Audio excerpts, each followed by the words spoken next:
so now that the truck is all done, I can kind of give a post Mud Nationals update. I know I have not put out the video yet because I'm still waiting on some more footage, possibly from another camera that I have, or that we have, whatever. But as far as the update of what happened at Nationals, everything went great. It was probably the best ride I've been on in a very long time. It was definitely the best Mud Nationals as far as the campsite we had, the condition of the park, everything was just beautiful, the weather. So the 300 did great as always. I didn't ride it that much, but the time that I did ride it, it did fine. I do plan on riding this thing a lot more at Mud Jam. The Razor did fine, but the first or second night, the roller bearing in the primary started locking up on me. So every time I needed to switch gears or switch position, I had to turn the thing off, change the gear, and turn it back on.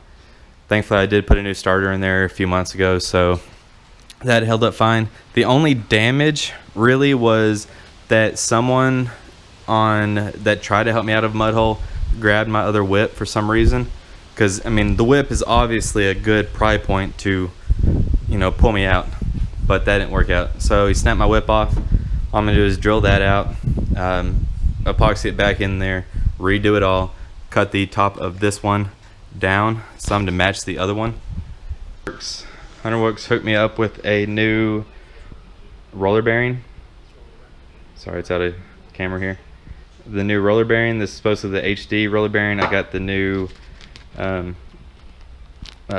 bushings for it for front and back. Which I'm going to be doing is I'm going to be taking a few different primaries that I have and piecing them together to make a nice new one. But what I am going to do with this one now is, I didn't want to, but it's just time for it, is the gas cap. You got to vent the gas cap because this thing goes back and forth.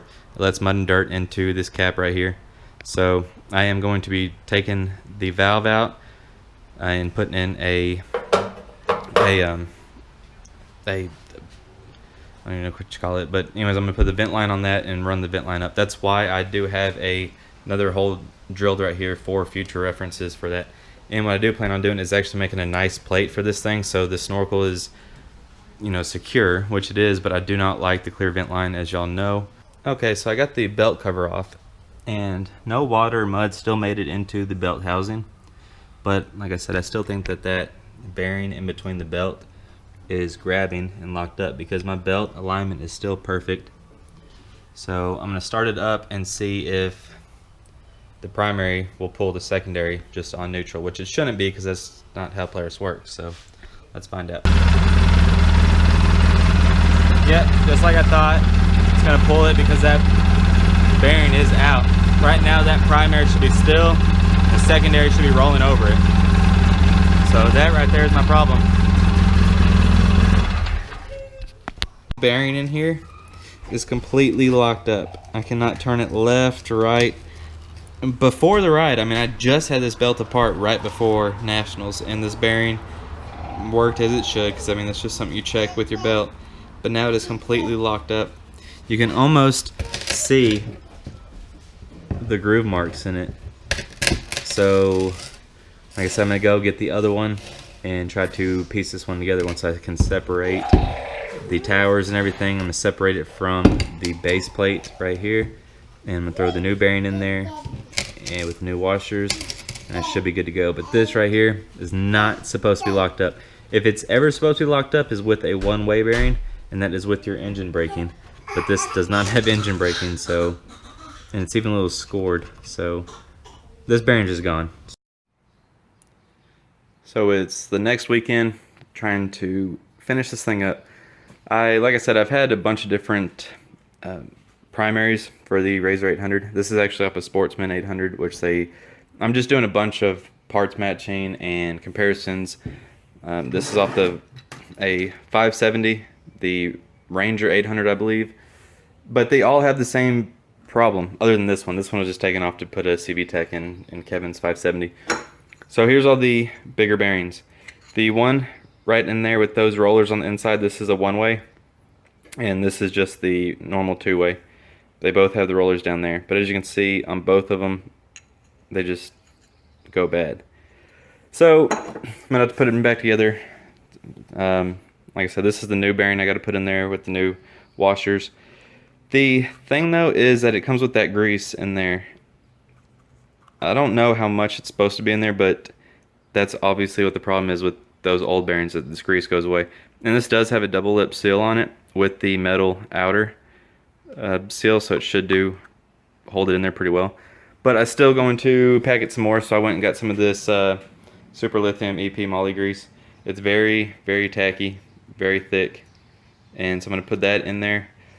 And then on the threads, I'm going to use some Loctite Red. And here's the holder for it. I mean, it's a different one for like all the different players and stuff. It just puts in the vise and threads down from the top. And it is held on this whole tower system. I mean, there's plenty of videos on YouTube about this, but it is held on there very tight.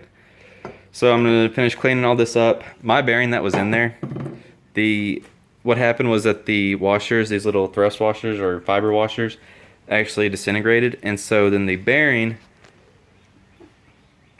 which I might have to edit some of this out in the other video, but what happened was that it was spinning in here and it just pretty well seized itself to the outer sheave, or like I said, this would be the inner sheave, and so it locked up.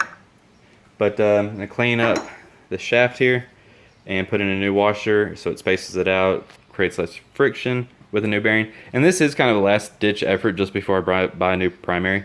I mean, the new bearing and stuff is like 70 bucks, so last ditch effort. Let's see what happens. Okay, so I'm greasing the primary bearing there, and I just want to get this on camera because it's kind of stupid. I went to go get some grease out of this, and like the whole inside of this grease tub is empty. Like all I did was take like the top layer off, and it's completely hollowed out on the inside. So I guess that's O'Reilly's Master Pro, whatever. But hopefully I got my 1 pound of grease.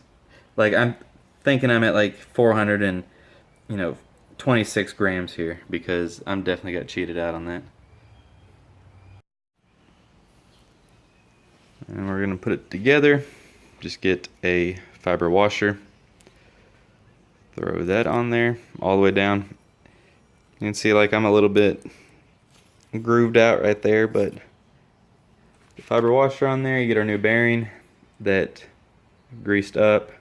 Pack the rollers, cleaned out the grease around the outside with the rollers facing down.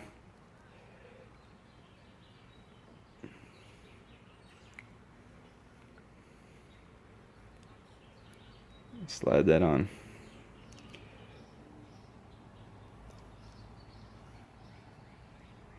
There we go. Now that this is all torqued down, new bearing in there with the spacer, the washers, everything's torqued down. Cleaned up all the weights and pins.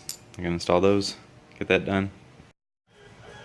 So as far as clutch of any kind, all I do is I got the QSC clutch kit for the 570 on Kevin's, and this was left over. He's got the thicker washer here, and it supplies the thinner washer. All I do is run one of the thicker washers, and I just put it on there with the factory blue spring, and then put the cap back on. Got everything done, the new primary, or the rebuilt primary, the new belt from the last ride, everything is cleaned off as far as the silicone goes. Got a new gasket on that. Gonna slap it all on real quick, torque it, and of course, as you know, it's 40 and 17, so let's get it done.